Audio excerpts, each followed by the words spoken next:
पिता की मृत्यु पर अश्वत्थामा का कोप। धृतराष्ट्र ने पूछा, संजय, आचार्य द्रोण को मानव, वारुण, आग्नि, ब्रह्म, इंद्र और नारायण अस्त्र का भी ज्ञान था। वे धर्म में स्थित रहने वाले थे, तो भी धृष्टद्युम्न ने उन्हें अधर्म पूर्वक मार डाला। वे शस्त्र विद्या में परशुराम की और युद्ध में इंद्र की समानता रखते थे। उनका पराक्रम कार्तवीर्य के समान और बुद्धि बृहस्पति के तुल्य थी। वे पर्वत के समान स्थिर और अग्नि के समान तेजस्वी थे। गंभीरता में समुद्र को भी मात करते थे। ऐसे धर्मिष्ठ पिता को धृष्टद्युम्न के द्वारा अधर्म पूर्वक मारा गया सुनकर अश्वत्थामा ने क्या कहा? संजय कहते हैं, पापी धृष्टद्युम्न ने मेरे पिता को छल से मार डाला है। ये सुनकर अश्वत्थामा पहले तो रो पड़ा, उसके आंखों से आंसू बहने लगे, मगर फिर वह रोष से भर गया। उसका सारा शरीर क्रोध से तमतमा उठा। बारंबार आंखों से आंसू पोंछता हुआ वह दुर्योधन से बोला, राजन, मेरे पिता ने हथियार डाल दिया था, तो भी उन नीचों ने उन्हें मरवा डाला। इन धर्मध्वजियों का किया हुआ पाप आज मुझे मालूम हो गया। युधिष्ठिर ने भी जो नीचतापूर्ण क्रूर कर्म किया है उसे भी सुन लिया। मेरे पिता रण में मृत्यु को प्राप्त होकर अवश्य ही वीरों के लोक में गए हैं, अतः उनके लिए मुझे शोक नहीं है। किंतु धर्म में प्रवृत्त रहने पर भी जो उनका केश पकड़ा गया, सब सैनिकों के सामने उनका अपमान किया गया, यही मेरे मर्म स्थानों को छेद डालता है। मुझ जैसे पुत्र के जीवित रहते भी उन्हें यह दिन देखना पड़ा। दुरात्मा धृष्टद्युम्न ने मेरा अपमान करके जो यह महान पाप किया है, इसका भयंकर परिणाम उसे जल्दी ही भोगना पड़ेगा। युधिष्ठिर भी कितना झूठा है, उसने बहुत बड़ा अन्याय करके छल से मेरे पिता का हथियार डलवा दिया है। अतः आज ये पृथ्वी उस धर्मराज कहलाने वाले का रक्तपान करेगी। आज मैं अपने सत्य तथा इष्टापूर्त कर्मों की शपथ खाकर कहता हूँ कि संपूर्ण पांचालों का संहार किए बिना मैं कदापि जीवित नहीं रहूंगा। हर तरह के उपायों से पांचालों के नाश का प्रयत्न करूंगा। कोमल या कठोर कर्म करके भी पापी धृष्टद्युम्न का नाश कर डालूंगा। पांचालों का सर्वनाश किए बिना मैं शांति नहीं पा सकूंगा।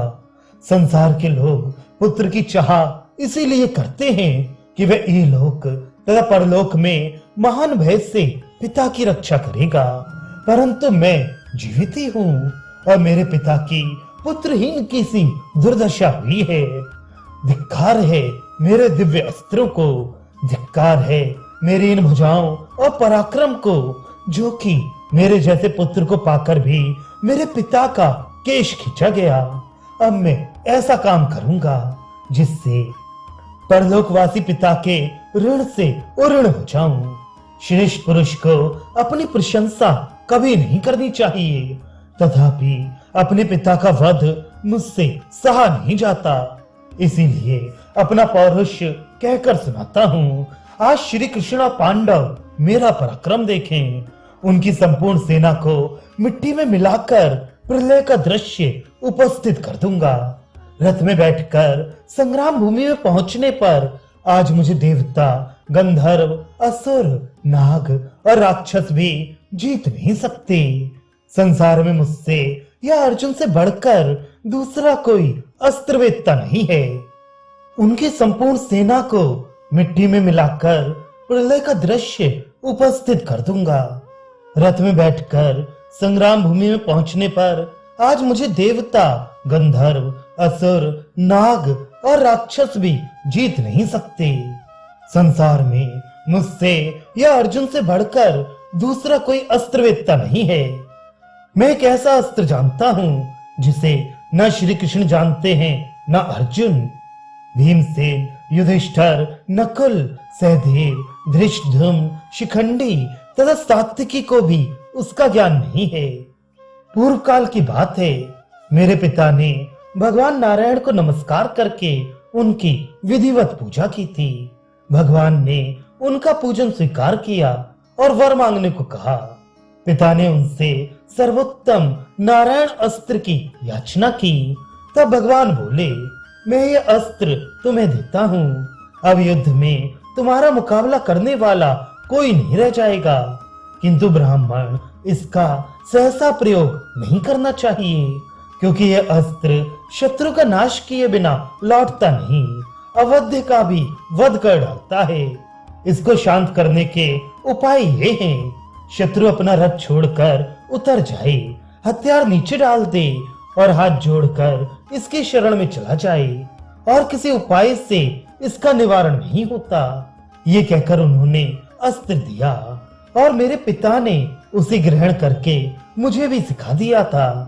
भगवान ने अस्त्र देते समय यह भी कहा था कि तुम इस अस्त्र से अनेकों प्रकार के दिव्यास्त्रों का नाश कर सकोगे और संग्राम में बड़े तेजस्वी दिखाई दोगे। ऐसा कहकर भगवान अपने परम धाम को चले गए। ये नारायण अस्त्र मुझे अपने पिता से मिला है। इसके द्वारा मैं युद्ध में पांडव, पांचाल, मत्स्य और केकयों को मार भगाऊंगा। पांडवों को अपमानित करके अपने संपूर्ण शत्रुओं का विध्वंस कर डालूंगा। ब्राह्मण और गुरु से द्रोह करने वाले पांचाल कुल कलंक धृष्टद्युम्न को भी आज जीवित नहीं छोड़ूंगा। अश्वत्थामा की बात सुनकर कौरवों की भागती हुई सेना लौट पड़ी। सभी महारथियों ने बड़े बड़े शंख बजाने शुरू किए। भेरी बज उठी, हजारों नगाड़े पीटे जाने लगे।